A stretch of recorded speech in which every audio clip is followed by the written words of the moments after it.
be from a foreign policy standpoint? And then also, there's a report that they're considering, or President Trump is considering putting General McMaster to head the strategy in Afghanistan, whether or not you think that would be a good decision. I'll let Lindsey speak to the second part. I'll speak to it also, and then I'll come back to the first. Go ahead. As to the leaking, I think it really is a disservice to the president this happened. Can you imagine being president of the United States, having a conversation with a foreign leader, and that conversation being divulged to the media? It's just not fair to President Trump. The person who did this may think they have a noble outcome in mind, but that is just chaos. You just can't have people in the government working for the president picking and choosing what to leak. That's just wrong, and I hope we find out who the person is and they get punished. As to Afghanistan, it's up to the president. It's Trump's war. It's not Obama's war.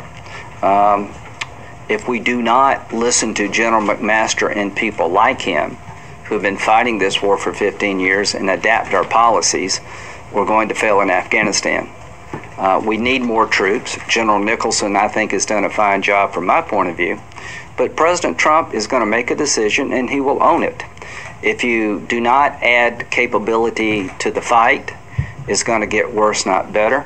What you saw in Iraq is going to happen in Afghanistan tenfold. It's a place now where international terrorism is on the rise. ISIL has a foothold. We're trying to dislodge them. So 3,000 or 4,000 American troops with some air capability we don't have today will turn the tide of battle. Every soldier over there is an insurance policy against our homeland being attacked. My big fear is if you don't listen to the generals and you try to make this up as you go, as Obama and Biden did, you're going to wind up losing Afghanistan like we did Iraq, and the consequences to America are worse. This is the place where 9/11 was planned. I can't think of a more beneficial outcome to international terrorism than to drive us out of Afghanistan because we don't have the will to get it right. I'm sorry it's taken so long. This is a generational struggle. The president gave an eloquent speech in Poland. Do we have the will to protect our values and stand up to people who would destroy our way of life? The test of that will is in Afghanistan. They're going to try to break our will.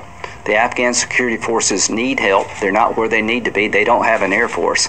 So the outcome in Afghanistan is directly related to homeland security. It's not about democracy in Afghanistan. It's about international terrorism using Afghanistan to strike us at home and abroad and our allies.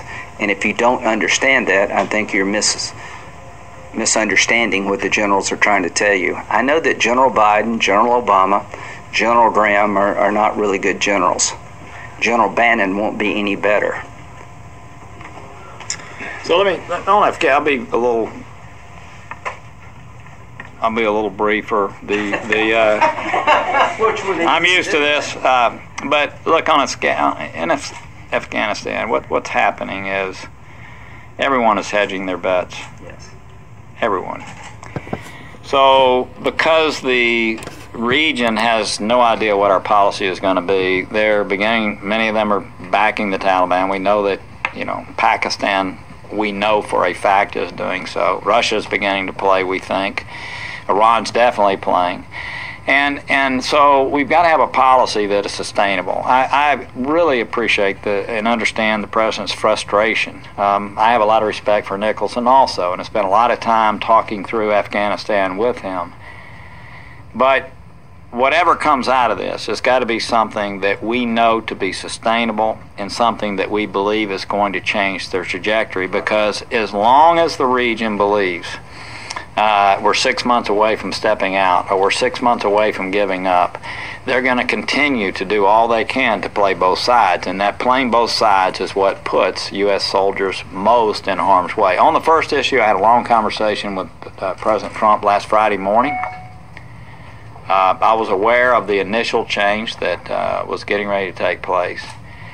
I have encouraged the president, and now I encourage that through General Kelly, to fire every single person that's had anything whatsoever to do with backbiting, undermining other people for their own benefit, or leaking, and not to be cautious about it. If there's even a thought that somebody was involved, get rid of them. I mean, it is unseemly what is happening at the White House right now, or what has been happening. Again, it appears that General Kelly is taking charge. And I say this not to say anything against the first chief of staff. I don't know if he was ever given that authority in the first place. But to have people there that are leaking information, that are talking to each of you to try to have their public policy implemented because they're getting you to argue on their behalf, and we know it's happening. These people should be fired. They should be out of government. They're disloyal to our government, and I hope that that's what's going to happen. We got to vote. One last thing about General Nicholson.